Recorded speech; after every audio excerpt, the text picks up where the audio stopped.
What's up, agents, and welcome back to another Division video where we've just been given some Year 7 Season 2 PTS dev notes, and also with the surprise that the PTS is returning for a second phase, which hasn't happened for a while. Don't forget to like, share, comment and subscribe, and let's get straight into it. Alright, so first of all, let me show you this post.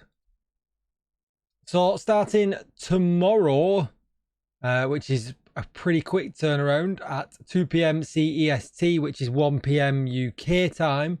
If you're wondering, the PTS is returning and it's going to run through till September 1st, which is Monday. So we get quite a few days with it this time, actually longer than normal. It usually goes live on a Friday and you just get till Monday. So instead, going through till Wednesday until Monday. And they give us some notes to look at as well. Now, what is odd about this, the fact that we're getting it for a bit longer, I think they're kind of dependent on people jumping on and actually playing it, which for a second round of a PTS, I would usually have thought the numbers might have gone down because people have kind of seen the majority of it, and there's not really been that too big of a change.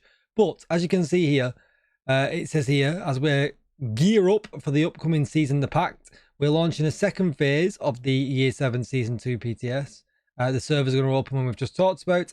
While this second PTS phase wasn't originally planned, our main goal is to ensure recent stability improvements are effective and provide a smooth experience for everyone at launch. You'll notice some balance changes based on community feedback, but not all of them will be present in this phase. Our primary focus is on the technical aspects that ensure game stability. So they're basically doing an extra PTS just so they're going to hopefully launch the next patch with less bugs. Let's face it, it's been a bit buggy as of late. So maybe this definitely is a good thing. There's nothing wrong with them doing this. And then they give us patch notes below, as well as the developer notes as well. So maneuvers is going to come into the game. We couldn't test this last time, but we're going to be able to test it this time. I'm a little bit confused with maneuvers, to be perfectly honest. So I guess it depends on how new you are to the game. So I shouldn't necessarily judge it with my experience. And I've not really had too much time to talk with too many people about retaliations. But I tend to be able to do retaliations without needing an extra time boost on top of what we already got in PTS 1. And it seems that maneuvers are all about providing you with an extra time boost. Now, the place where I become a little bit disjointed with it is the reward for doing something extra just the time, which it does indicate in the the text that they've dropped here, or do we actually get something else on top of that as well? Because if you remember in my last PTS feedback when we talked about it, that if you went and killed the kill squad, although yes, you did get an exotic blueprint, you actually got less rewards, which to me was concerning. I think you should get the rewards that you get for doing the the retaliation, plus the exotic blueprint if you complete the retaliation and kill the kill squad. Why would you get less rewards for completing something and killing a kill squad than what you do for just completing it? It doesn't make much sense. So to me, if you do a maneuver as well, it kind of feels like you should get rewarded again on top of that, not just the time in the retaliation. So you can see here that maneuvers are now available to test in the second phase of the PTS. These are optional challenges that you can take on between capturing control points during a retaliation. Each maneuver is the same for every player participating in the retaliation, which is good, means they're squad friendly, but you must complete it individually to earn the reward. So that makes it sound like they don't actually get so if someone, so say it's like 20 headshots, right? It feels like that your team's headshots won't count and it's your headshots only. Now, I don't know if it's going to be something like that. I've actually no idea, but it was just an easy example that I could think about to say that you've got to complete it yourself. You can't be reliant on your teammate. And it says here, completing a maneuver adds extra time to your retake timer, which can make the difference between reclaiming a zone or running out of time, which is great. And it might do, depending on how long somebody's been playing. If they're fairly new to the game and they're not geared up to the teeth, then actually this is actually a pretty good feature. But I feel like for somebody that can do the retaliation, can do the maneuvers and can do the kill squad, should be, that should be your max reward, right? Maneuvers change every time you capture a control point, whether or not you completed the current one, which is good. It gives variety, especially if you're struggling to do the first one. You never have to complete them to finish a retaliation, but they give you another way to manage the clock, especially if your group is cutting it close. However, be aware that time is also, be aware that time can also work against you. If you go down during the retaliation, you lose some of the remaining timer. So every opportunity to gain more time matters. Now, this is interesting, and I just don't know if I'm reading it wrong or understanding it wrong, because it says here, however, be aware that time can also work against you. If you go down during the retaliation, you lose some of the remaining timer. So every opportunity to gain more time matters. So what I wonder here is this is just talking about groups only. Because when I went down during a retaliation, you just die and you exit and you have to rebuild the progress out to start again. So I'm assuming this means when you're in a group setting, that if somebody goes down, you can get revived, but you actually lose time for going down. So it's kind of a punishment for if you're in, a group setting, because solo, the punishment's the worst, right? You have to exit out and start all over again. So I'm kind of guessing that's what that means, but I am going to make a copy of that and check on that at some point later on. And then we've got the Urban Lookout brand set. So that's now going to give 2-piece 30% skill duration. All right, so first up is the 2-piece of Urban Lookout. So as I just said, it's 30% skill duration now. Originally, that was 5% skill efficiency. So to me, I know it's a lot of duration, but I mean, the 1-piece bonus is 10% accuracy. The 30% bonus, the 3-piece bonus is 30% marksman rifle damage. So it feels like that is going for a decoy kind of play. Rather than giving skill efficiency, giving 30% skill duration for the whole marksman rifle. So it kind of makes sense. It does lean into the marksman side of things just a little bit more. Does it outplay just using a hot shot build? Probably not. But either way, it's probably a decent enough change, and I don't necessarily disagree with it. Now, what is going to be very interesting to test, and I really hope these changes are in the PTS so we can actually change them, so that we can actually give some more feedback on this, because my biggest feedback from tipping scales was that we lose stacks too quick. So if you're unaware, tipping scales initially in the PTS came in that shooting didn't have to hit anything or anything like that, build stacks to a max of 50. Each stack provides 0.5% weapon handling and 2% critical hit damage.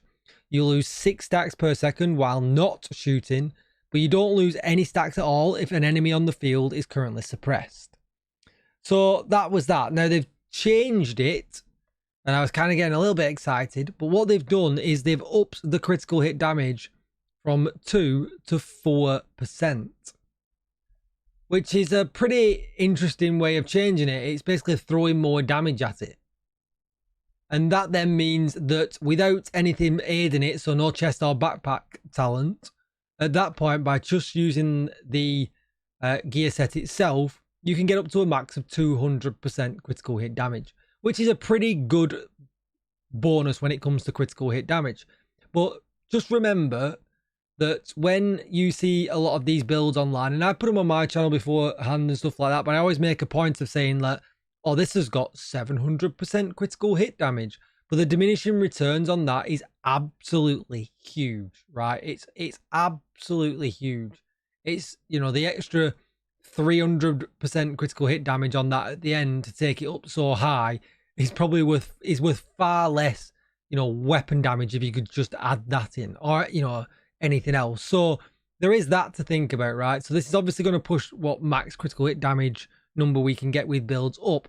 And if you start thinking about other ways of building up critical hit damage in the game, I'm looking at you, Lady Death. Sorry, not Lady Death. I'm looking at you, Backfire. Then all of a sudden, you're going to be hitting insane numbers of critical hit damage. So the question is, though, is this really going to help? Well, actually, it could do, right? So the reason I kind of disliked this set was I lost the stacks too quick. because they could never really get to full stacks, hardly ever, especially when in a group. Now solo you kind of can, because you can focus on mini tanks, you can focus on chungers and build them stacks and still return some good damage in your playthrough. But what's interesting now with this is I need less stacks to get more damage. So the question is less stacks to get more damage going to be worth it if we work out an average of how many stacks we can kind of keep up? Yes, that's what she said. So, we know we're not going to get to full very often, but if we can get to 50%, is that enough of a damage bonus? Is an extra 100% crit damage good enough to make it keep up with other things? Yes, I'm looking at you, Striker. But there is some other comments around that. So if we just move on a little bit. So we can actually take it one step further. If you were the backpack, it adds an extra 3% to that. And it takes it all the way up to 7%. Now, 7 times 50 is a huge amount. Hang on. 50 stacks. Yeah. So that's 350% then at that point. So, all right. So that's quite a lot. And then the chest talent, they're not changing. So if we find the chest talent stats last time, so the chest put the stacks up from 50 to 75.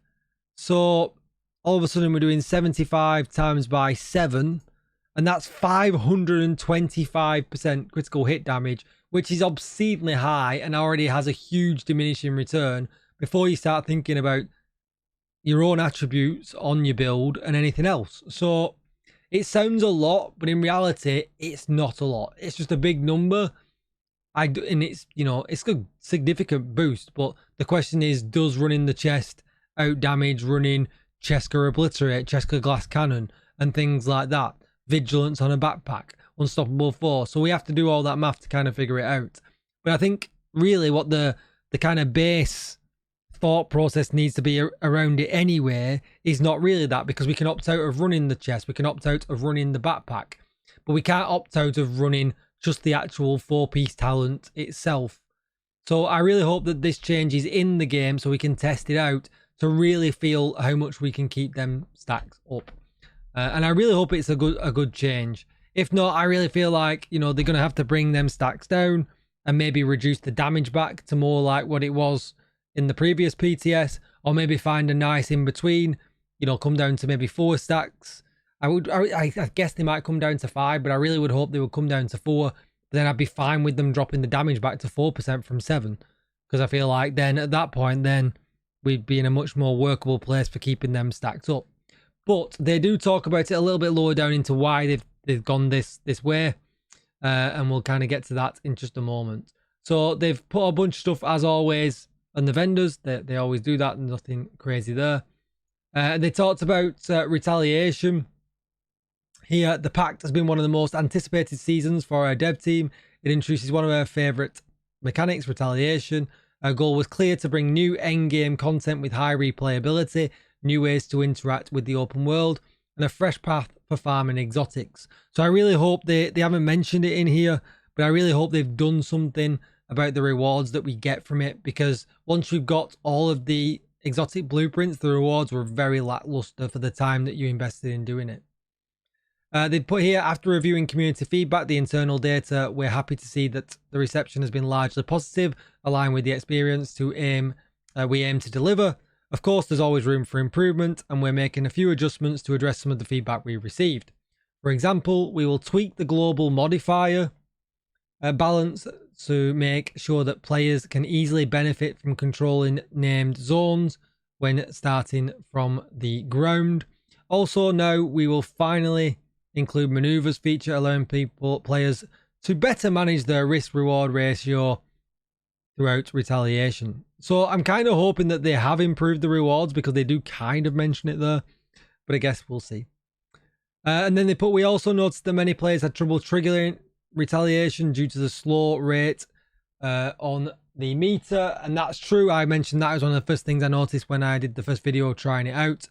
And they've doubled the impact that we have now, which is a really, really good change, meaning that one heroic mission should get you into a Retaliation.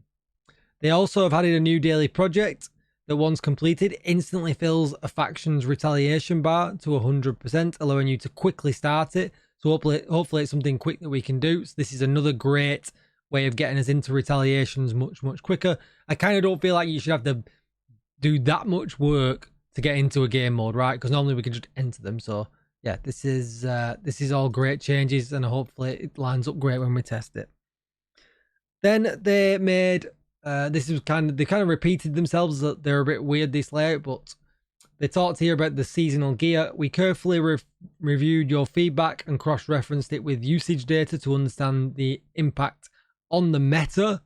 We understand the community's concerns about the tipping scales gear set and its stack decay, but we also recognize its core purpose to support LMGs and high sustained damage weapons. We want to reinforce that the identity without pushing it too close to assault rifle builds, meaning their identity is suppressing enemies, which we all hate that mechanic. But then they talked about what we talked about before. And yeah, that was kind of it. So they kind of want to support the suppression mechanic in the game that not a lot of us like, because we end up getting irritated if too many people get suppressed. So yeah, I don't know. I need to test it. I don't want to sound like a Debbie Downer. I feel like this set is so close to being really good and a good alternative to strikers. But without testing the new damage increase, it's going to be pretty hard to say. But I still feel like I had a hard time with this 6 decay stack. And unless you're using a very small amount of LMGs, it kind of felt like, you know, you were just fighting against never having stacks any of the time. So, you know, I think another way they could potentially fix it was that you don't lose stacks out of combat. You know, maybe stacks are only lost during combat or something like that. But I kind of feel like the ultimate fix is to just lower that decay in stacks, which we talked about earlier on. So, they made a few changes to the Overdog's gloves, as well as the Shroud exotic MMR. The fact now that only the enemies that you're in combat with count, and that was because obviously before the talent would leak across the map, and therefore then when you was hitting whatever hierarchy you wanted to hit, you potentially could not be doing, because there'd be something that on the other side of a building where you can't see, and that enemy would be counting towards the talent. So it'll be interesting to see, because it does say ranking enemies currently in combat. I don't know if that's a new trigger or that's something that has never really triggered before. It'll be interesting to see how that works, and hopefully it works pretty well. And that's what they talked about here with the Shroud. So they were thrilled with the feedback from the Shroud, and I don't remember really seeing that much good feedback. I thought most people's feedback was that it was hard to kind of use, because sometimes you have to kind of remember that the tier chart, and obviously the leaking around the map. But you know, that is where it is. They did say that there was an issue with the Headhunter talent and the way it procced, and maybe that was why we were getting the 70 odd million, and that wasn't necessarily correct. So that'll be interesting to see how that actually turns out, because I feel like if the damage is lower and then the talent's confusing to use, less people might use it. And then they talked about the Tempest pistol in the fact that they didn't really build the pistol around the shield being broke. The shield being broke was more, all of a sudden you get a small survivability bonus that helps you, you know, get yourself to safety, because you were kind of out in the middle of things with your shield out, being protected, and it was like, oh no, my shield broke. So you get a little buff, so you've got enough time then to hopefully get yourself into cover or safety. And essentially they built the pistol, you know, knowing that it would be good without necessarily a talent. And actually when they originally built it, it was an exotic without a talent. So the whole thing's been built without a talent in mind, and therefore that's why the talent's not something that they wanted to be triggering over and over and over again. As we can see here, they changed the currently in combat. And then the soft spot challenge and perfect soft spot has had a change. I still think it's underwhelming. They've upped it by, well, the regular one by from 19% to 27%, and the perfect one from 24 to 32. And I mean, I still think it's rather underwhelming because, you know, you can get 1 or 2 weak pots in a set of enemies, and 15 seconds is not too much of a longer time. So that, for me, probably still needs an even further buff, and I kind of don't see that happening. So yeah, I really hope they have changed, especially the tipping point stuff, so we can test that, because that's really the main focus for me on the PTS. But as always, this video I've rambled on way too long, so let me know what you think in the comments down below. Thank you so much for watching, and I will see you in the next one. Thanks for watching, agents. Bye.